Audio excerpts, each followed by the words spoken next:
This is the reason why the Labour government in the UK is bound to fail in trying to solve the issues that the UK is facing. And in fact, it's not to do with Labour being Labour. Any government right now is bound to fail. And there's three problems that the government is facing that it cannot solve, and I'll explain why it cannot solve it. Now, the UK and most of the world really is facing three issues. Number one, the government is broke. What I mean by that is that the debt that the government has, it's borrowed too much over the years, and how much it spends more than it earns from taxes is huge. It's about 140 billion pounds a year. The government spends more than it earns. And the debt is 96% of GDP. That's 2.7 trillion pounds. So what that means is that the government cannot do a lot of things because it's in debt. Don't forget, it's in debt after 14 years of cost cutting, of austerity that was done after the financial crisis by the Conservatives. So it's not like we haven't gone through a budget cut. We've done it for 14 years, and we're still spending 140 billion pounds more than we earn. So the first issue is the government is broke. It's in debt, hugely, unlike previous years. Number two is the issue that the UK is facing and other Western countries is low GDP growth. GDP is the gross domestic product, which is the metric of economic activity. We're not growing as fast as we should be growing, and it is impacting people's incomes and people's ability to spend and poverty. So that's the second item. And the third is the social cohesion or the social culture in the UK is being eroded. Social cohesion or the culture is the fabric that really unites society, that allows us to trust each other, which is a very important thing, because once trust is lost, people resort to taking actions in their own hands. It fuels hate, and it could lead to civil unrest, which is something that we saw last year, where there was rioting in the UK and things spread like wildfire online. People were just attacking people randomly because people saw other people as an enemy. And that was based on faith and the color of your skin. That's what happened in the UK. So those are the three main issues that the UK is facing and that it's trying to solve. And same thing with other Western countries. Now, on the back of all that, something insane is also happening, which is we have a new technological revolution called AI that's going to come in, and it's going to make a lot of jobs obsolete, i.e., it's going to make a lot of skills worthless. And this is unlike any technological revolution we've had. We've always had situations where technology came in and it benefited some people and it harmed other people. Take, for example, when the farmers got machines to work the land, and suddenly lots of people were out of jobs because it required one person to do many people's jobs through that machine. Or when technology and when the computers and the internet came and we were able to outsource a lot of services and manufacturing, which made a lot of jobs, not work anymore in this country, and because we've outsourced it. So people have to redirect how, where their skills are going. But this technology is quite different in that it's just not a one-time thing. This is evolving at a speed unlike any other. It's doubling in power every 6 months, which means a lot of those jobs are going to be not there anymore because the robots are going to come and do the jobs. Now, obviously, there are a lot of benefits for that, but it means it's going to impact people's income for those that aren't able to leverage that or benefit from that technology or own that technology. Today, we're not talking about that, but I'm saying this is coming in the way which is going to cause more anger because people are going to lose a lot of their power and income. And so they're going to blame things that are not really the people we should be blaming, such as we're going to blame immigrants, we're going to blame the government, and we're going to blame other things. The government, if it doesn't have money because it's broke, it cannot really invest in the education to prepare everyone for this new revolution that's happening right now. And that obviously also impacts the growth of the economy and impacts social cohesion. Now, I want to go into a bit more detail on this and provide you with some interesting data on this. Let's start with the government being broke. The government is $2.7 trillion in debt. That's 96% of its GDP. And the deficit, which is how much we're spending more than we're earning in terms of government, is 140 billion pounds. That's how much we have to borrow additionally every year to just be where we are right now. I spend how much we're spending right now and tax how much we're taxing right now. Now, what governments usually do to tackle this is one of two things, really.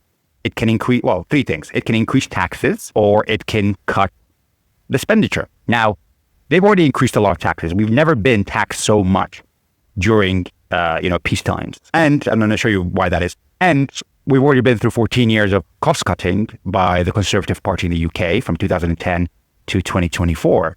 So we've done those things. And the only thing left is really increasing the economic growth so that the taxes increase for the government without them increasing the rate of those taxes, because there's more incomes, people are earning more, people are spending more. So, the government collects taxes through those measures. So if you increase the economic growth, then naturally the government's going to receive more receipts of taxes, income, without actually increasing the tax rate. Now, the issue is the government cannot borrow more than it already is. Because if it increases its expenditure, if it borrows more money, then the interest rates that they have to pay, that the government has to pay, will skyrocket. We saw this in Liz Truss when she tried to reduce taxes. The market didn't accept it. They said, basically, you're not going to be able to afford to pay us back in the future because where's that money going to come from? And so the interest rates massively increased. And if interest rates increase, then the government's in big trouble because the cost of borrowing increases. Now it's much more expensive to borrow money. And it could actually spiral into a situation where the government declares bankruptcy and cannot actually pay the debt that it is borrowing. But before that even happens, the cost of that borrowing eats up more of that budget that the government has. And I'm going to show you how much it's eating at the moment. But this is the time where populist ideas are very dangerous. We have populist parties such as, Nigel Farage coming in and saying, well, why don't we just reduce taxes and increase benefits for working families, which are great things on paper. Of course, everyone wants to have tax cuts and have more benefits for families because, let's be honest, it's very costly to have a family today. On paper, that looks good, but the reality is we can't afford it. We simply cannot afford it. The measures that he's saying that, if we remove net zero, we're going to save this much, it doesn't actually add up when you look at the details. His proposals, and a lot of populist proposals, always say or highlight things that people want to hear. But the reality is, we live in a capitalist market, and the market dictates the interest rates that we're going to end up paying. And if we have expenditure that are not budgeted for in terms of where we're going to get that money from in the future, then the markets are going to say, you can't pay us back. We're going to charge you 6%. We're going to charge you 7% interest on that. Now, 6% would basically break the government if that ever reached 6%. And so that's the danger. That's exactly what happened with Liz Truss. The market said, we don't believe you're going to pay us back, or this is becoming a riskier investment now, loaning the government money. So we're going to charge a higher return to compensate us for that risk that is being added now because of so much expenditure over the income that the government receives. The issue that the government is facing is that I'm going to show you the budget of how the budget has changed over the years from the 1990s to 2024 and show you why the government's hands are really tied because of where it has to spend the money and where that is eating up into other budgets where it should really be spending more money if it had the choice. So first of all, let's look at this graph, which is the debt of the UK government as a percentage of GDP all the way from 1966. It was actually quite high in 1966, around 87%, went down all the way to 28% in 1990. 28%, the debt to GDP ratio in 1990. And where you see the skyrocket The rocket launcher of debt happened obviously in the financial crisis in 2008, 2009, when the government had to bail out the banks because of the fraudulent activities that they were carrying out. If they didn't bail them out, the whole system would have collapsed. People's money would have gone. So they had to borrow a lot of money to inject into the financial economy, really. And that reached nearly 88%. And then we see another rocket launcher of debt in 2020. What happened in 2020? Good old COVID came in, and we had to pay a lot of money to people because they weren't working, and to give loans out to a lot of businesses because of the shutdowns. And that was another couple, billions and billions that the government had to borrow to do so. And so that reached 108%, which has never been done during peace times. We never reached such levels. And right now it's at 96%. So it is, relatively to the decades before, we're at extremely high debt and extremely high taxes too, which is insane, which shows how much expenditure that the government is spending. Let's see this graph, which I think illustrates the whole point. Now, what this is showing is the total, so over here, total managed expenditure of the government as a percentage of GDP, right? As a percentage of GDP. So focusing on this, in 1990, the government spent 35% of the economic activity, i.e., 35% of the economic activity of the UK was generated by the government through, the government expenditure. Now we're sitting at 46%, 2023, 2024. That's how much we've increased. The government has become bigger and bigger and bigger, that now it constitutes 46% of the UK economy. It's from the government itself. Now I want to see why that's happened. Where's that increase of about 10% coming from? And by the way, this is only going to increase because we have to spend more and more on the healthcare, on benefits, on pension, on all those different things. So the public sector net investment is how much we're investing in infrastructure. That was 1% in 1990. Now it's gone up 2.9%. So a lot of it is being investing in the infrastructure, which is crumbling all around us, really. Social security has gone from 8.6% to 11.3%. Social security is what we're giving to pensioners and to non-pensioners. So that is benefits to, child benefits, unemployment benefits, disability benefits, has increased from 3.8% to 5.1%. And that's going to continue to increase unless the government actually does something. But the biggest increase I've seen is actually the healthcare, which right now it's about around 11%. So it's increased from 4% of GDP to 11% of GDP. And this is to do with the aging population. Nearly 1 in 5 people in the UK are age 65 and over. And so they require more healthcare services and healthcare help.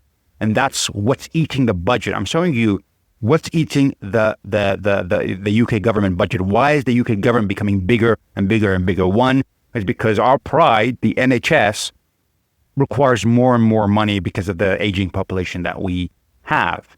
What that means is that we have less to spend on other things, such as education has become steady, from 4.1% to 4.2%.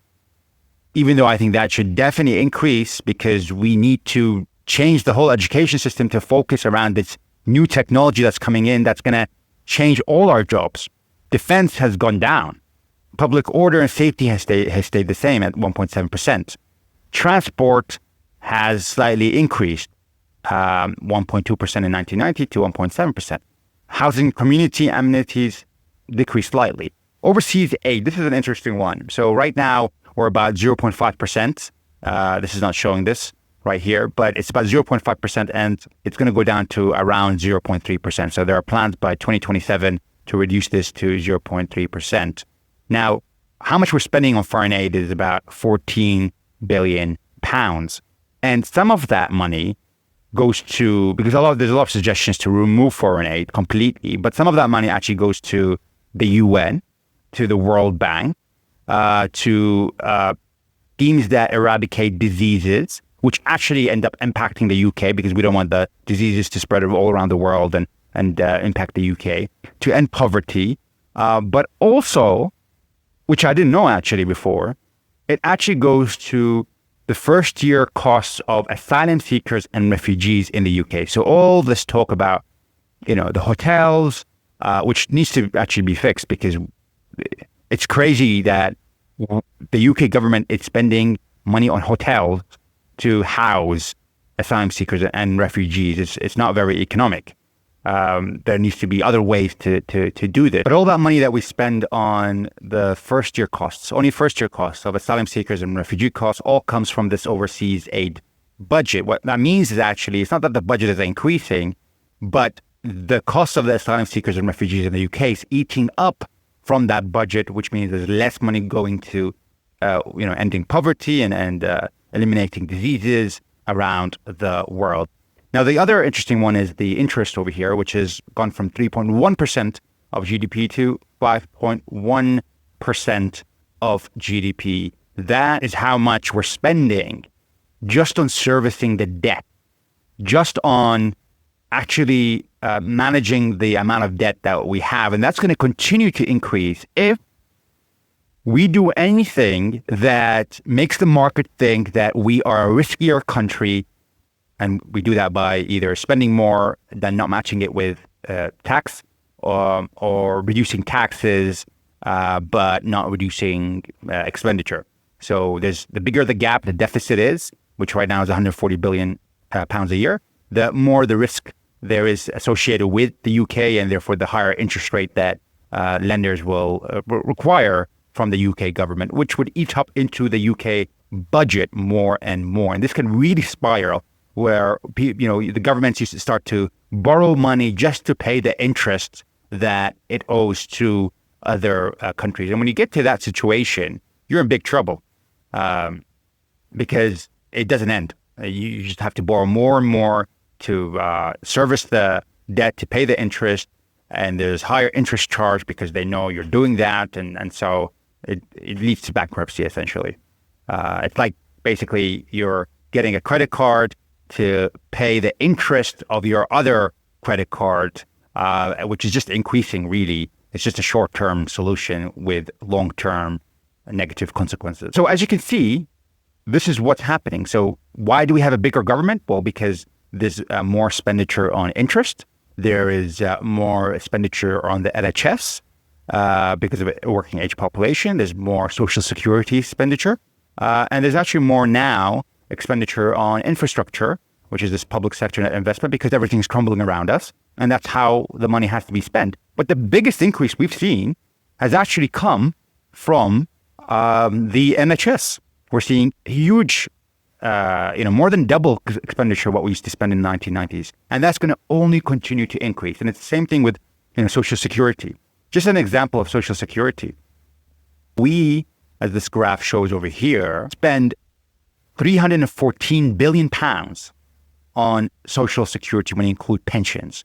That's more than the GDP of Egypt. All of Egypt spends, their GDP is less than what we spend in the UK on social security. And even when you take out pensions, it's 170 billion pounds we're spending on benefits, right? The percentages over here is a percentage of that item compared to the total social security number of 314 billion pounds, which includes pension. 46% is spent on pension, 29% is on disability. That's 90 billion pounds a year we spend just on disability benefits. That has increased by 34% in 4 years in real terms. So actually taking into account inflation and removing its impact, 34% increase in disability benefits in 4 years. How did that happen? And that's why labor is looking at this. The aim of a government policy is to find the maximum benefit with the least amount of harm. But you're always going to harm some people. There's no way out of it. Obviously doing it within the allowed budget that we have. So, of course, they tried to reduce, you can't really touch pension, even though labor did touch pension, which, normally you wouldn't expect them to do with the winter fuel allowances. But now they're backtracking on that. dare touch disability, but obviously there's a big hoo-ha on, why are you taking money from the poorest of us, really? And it's a good question of why.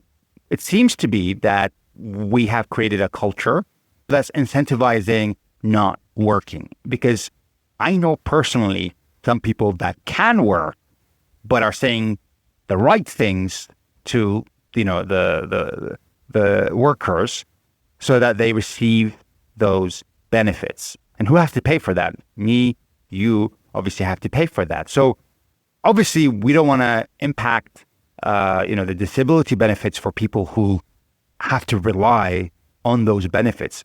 But at the same time, there's a lot of people that can, with the right support, be actually focused on moving away from those benefits. And we should, as a society, try to look for those people and help those people, because it's not just about the cost of those things. It's about the meaning. It's about having the purpose. It's about contributing to society, being in the community, and engaging with society. It's that important. And when you're on benefits, a big portion of all those things goes away.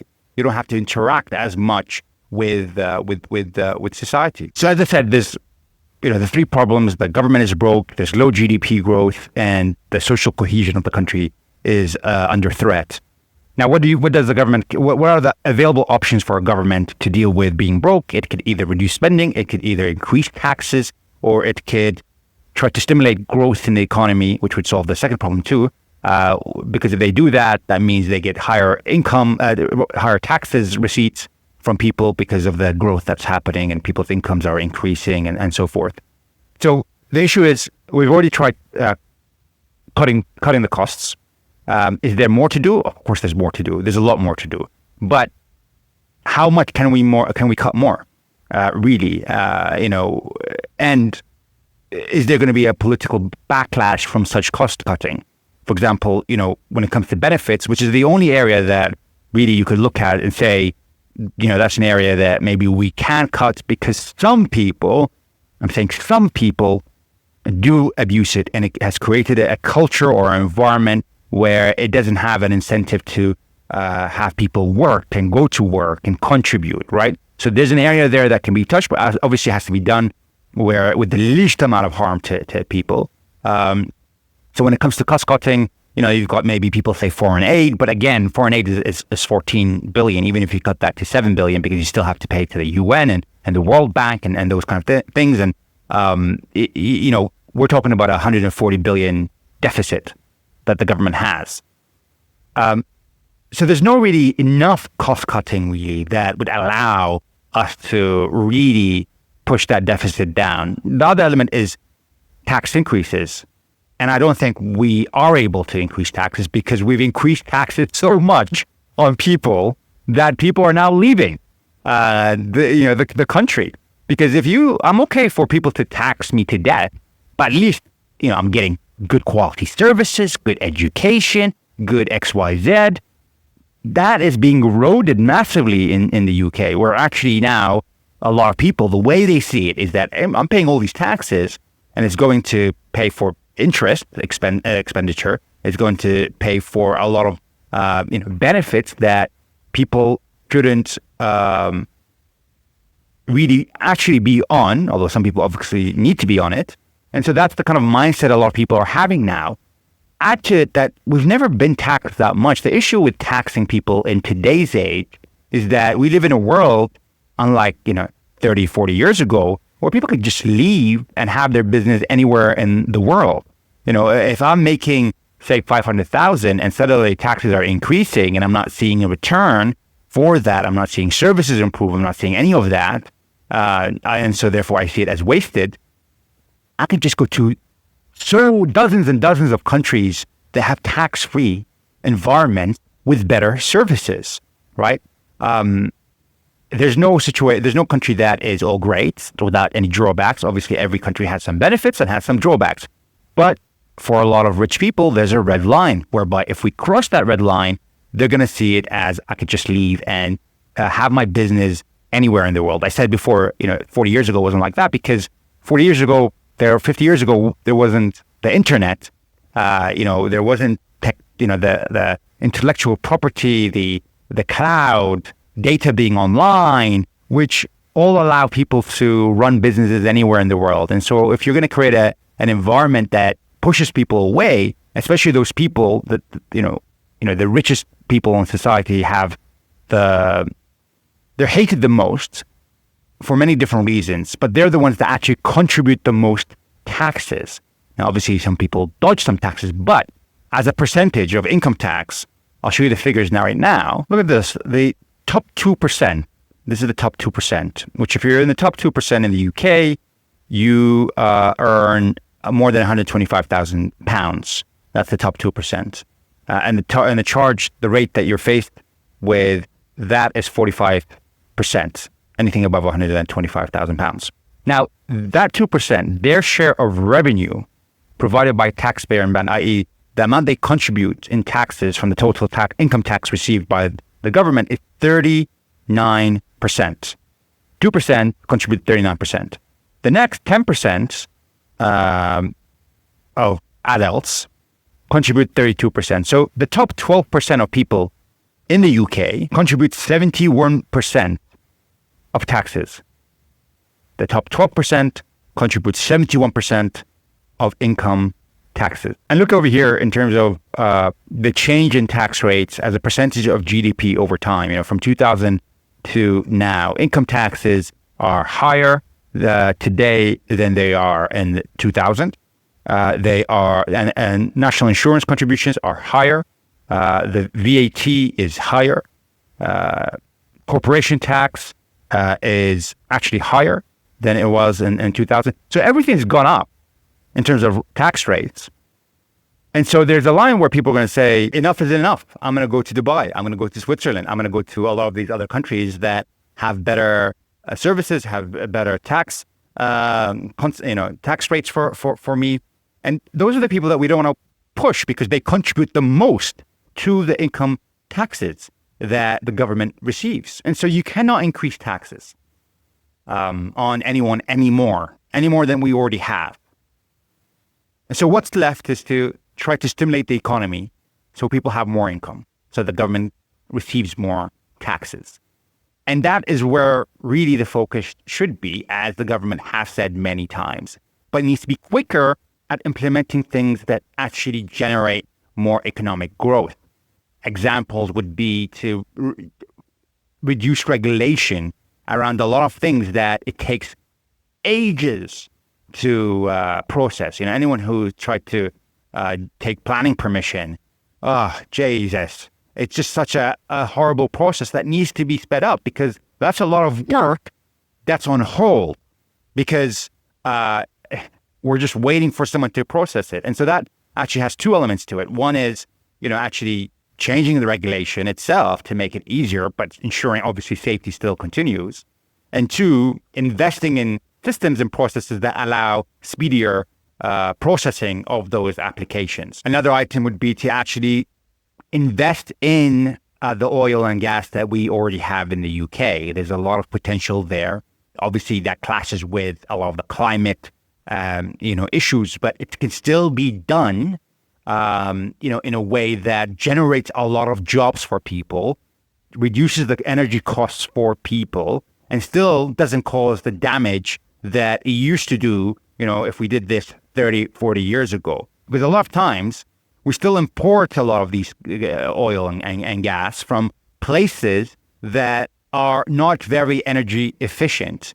It's just that we don't do it in the UK anymore, so our emissions are low, but we're just importing it from another place that has or is emitting the emissions. So really, when you consider the whole world perspective, we're not really having any change. Which just on paper, it looks nice that the UK isn't producing those emissions.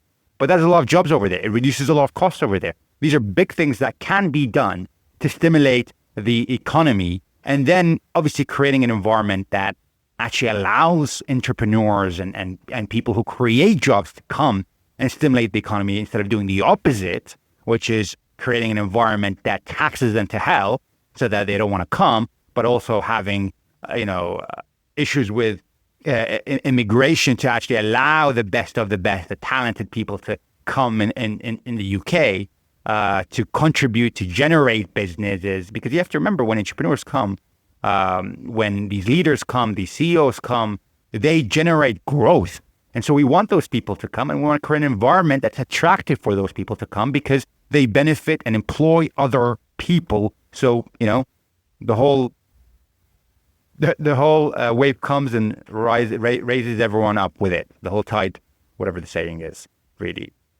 So those are the focuses that the government needs is how can we create an environment that actually allows more economic growth, reduce regulations, attracts the right people, allows people to more easily generate or build businesses instead of putting this abundance of regulation on them. And then obviously you have AI, which the government needs to be throwing everything at so that people can create this technology or the parts of that technology in the UK so that we all benefit from that growth over here. So I would love to hear from you what you think the government can do and should do, and what other regulations can the government reduce. There's obviously the net zero. We're not saying to remove net zero completely, but there are elements of it whereby if we scale down that could create a lot of opportunity and growth, because you got to balance two things here. Of course, we care about the environment, but at the same time, if you continue on this path, it's going to lead to civil unrest. We didn't touch on, immigration here because it's another subject, so we're going to do that in a different video. But you need to find that balance whereby we're not harming people right now because of less opportunities available for people, and also making sure that costs are low. Energy costs in the UK is the highest in Europe, which is insane. And that obviously means businesses struggle because their costs are higher and so forth. So I'd love to hear from you. Which part you think is a good idea? Which part do you think will work? And if you did like this video, do hit the like and subscribe, and do follow us. Have a great, awesome day.